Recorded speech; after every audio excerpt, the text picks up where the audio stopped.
Hello everybody, welcome to my channel. It's me, the hero teacher, and I've been teaching English and IELTS for over 11 years, and I try to reach out to more and more people to help their English and IELTS studies. In this video, we actually continue the series that we started, real IELTS speaking questions that appeared in exams. Today, we are going to learn questions from two topics and try to provide good answers for these questions. It's really important for you to be familiar with these questions, so when you hear them in the exams, that will be easy for you to think of an answer. It's all about being familiar with the questions. And when it comes to the sources that I'm using for this video, is the app that is called IELTS Assistant, where you can find these questions, as well as reports from my own students who attended the real exam. Now, let's get started. Our first topic will be museums, which is not my favorite. I honestly don't like the topic museums, but it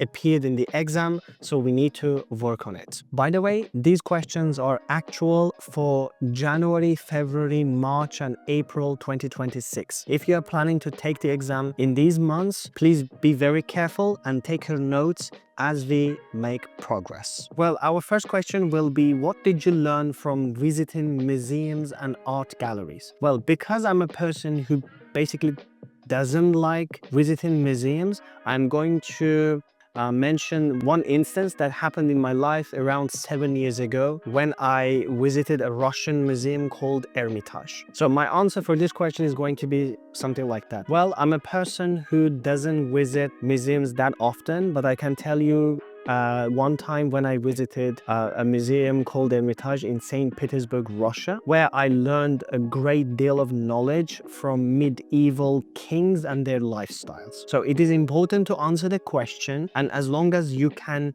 provide a solid answer with good grammar and vocabulary, that's fine.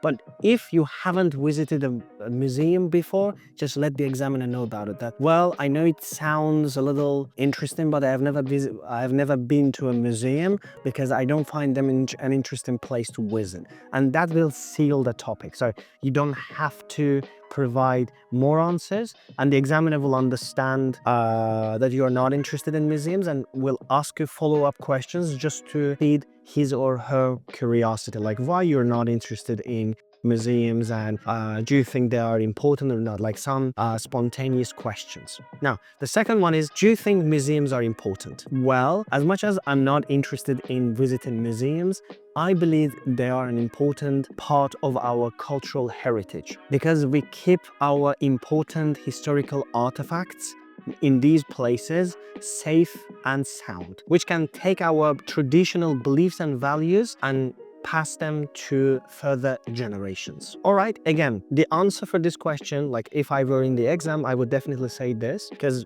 if you've been watching these videos that I started, you know that I emphasize honesty a lot. So if you answer your question honestly without like thinking a lot, then it will give you great fluency and the examiner will be impressed. So we need the examiner to be impressed by your authenticity, not like faking some answers, trying to sound smart. So always be authentic and honest. Are there many museums in your hometown? Well, I'm from a small town that is located to the south of the country, and as far as I can tell you, there isn't, unfortunately, many museums that even tourists can visit. If I'm not mistaken, there is one, and it is related to our supreme leader. But again, apart from that, there isn't many that you can visit.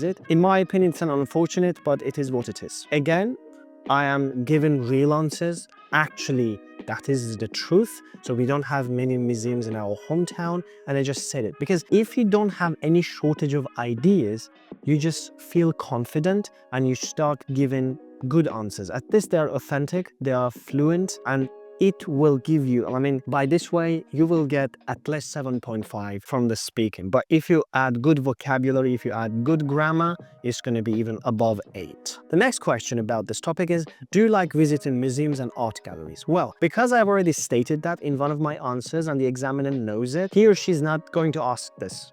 again. But for the sake of this video, I'm going to say, as I have mentioned before, I'm a person who doesn't enjoy visiting museums. If you ask me the reason, probably I can't answer it. Since my childhood, I haven't visited many museums and I have never been interested in history that much. Probably I think that is the cause why museums don't attract me that much. So again, an authentic answer, I placed perfect tenses in my sentences to show off my grammar, which is important. Be authentic, but that doesn't have to take your grammar away. You need to be authentic and grammatically complex to score as high as possible. And again, when you're confident, things are great. And the next, which is final question of the topic, is what was the last time you visited a museum? Again, I answered this question already in the first question, but I'm going to say it again. Well, as I have mentioned before, the last time I visited a museum was 7 years ago when I visited the city called St. Petersburg in Russia. Honestly, I hadn't planned to visit a museum there. However, the guy who was trying to help me see around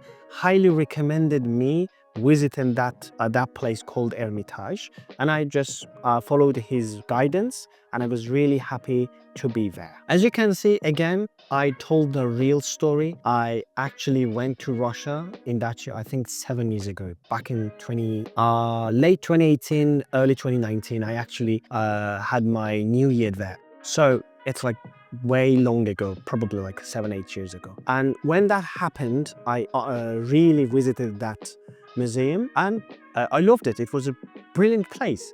I gave the honest answer, which is important. You always do the same. You don't have to speak 10 sentences. As long as you are giving like 4 sentences in a row, fluently, honestly, authentically, things are fine. Before we move on to the next topic, I would really appreciate if you could like this video and subscribe to this channel, because this, first of all, motivates me a lot and I am more excited to shoot and share more videos. And second of all, it helps me reach out to more people to help them with their IELTS and English studies. Thank you very much for considering subscribing to this channel. Now let's continue. And the next topic is going to be about doing something well. And our first question is, have you ever had an experience where you did something well? And my answer for this question is going to be about my CELTA studies. Yeah, I definitely remember a time when I think I did something quite well, at least a little better than my peers. And it was a time when I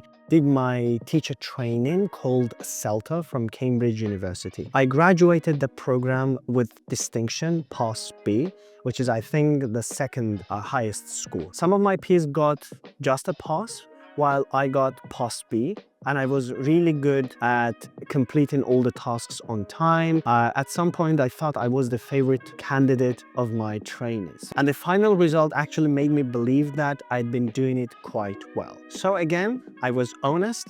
I said the truth. I actually did CELTA and I got Pass B, which is something even native speakers sometimes can't get. So I'm proud of myself with this. It was actually good. I was dedicating a lot of hours to completing the tasks and thankfully it turned out to be all right.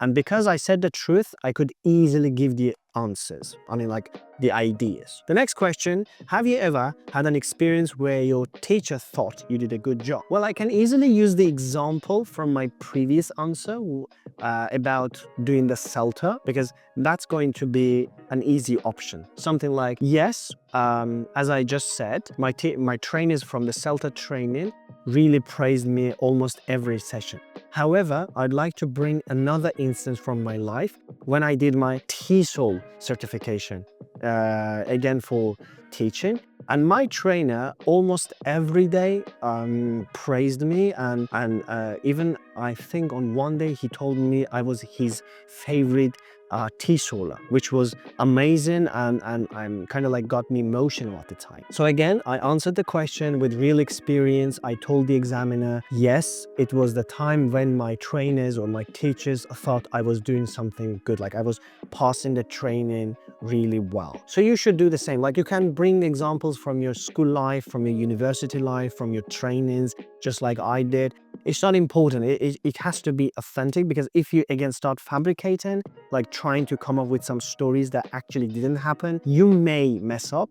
And if the examiner feels it, if the examiner sees that you're faking it, unfortunately your score will go down dramatically, and I don't want this to happen to you. And final question of this topic is, do you often tell your friends when they do something well? And my honest answer for this question is going to be absolutely yes. I'm a person who loves encouraging others, because I know that when someone does something, they want to hear how well they're doing that particular thing. It's encouraging, it motivates me, and it also motivates the person who is doing that either hard or easy thing. It's actually given me a lot of positive energy to see people trying very hard and getting more motivated on those things. Again, it's my honest answer. I'm a person like, that's what actually made me a teacher in the first place. I love seeing people succeed. I love seeing my students succeed. I love seeing you succeed.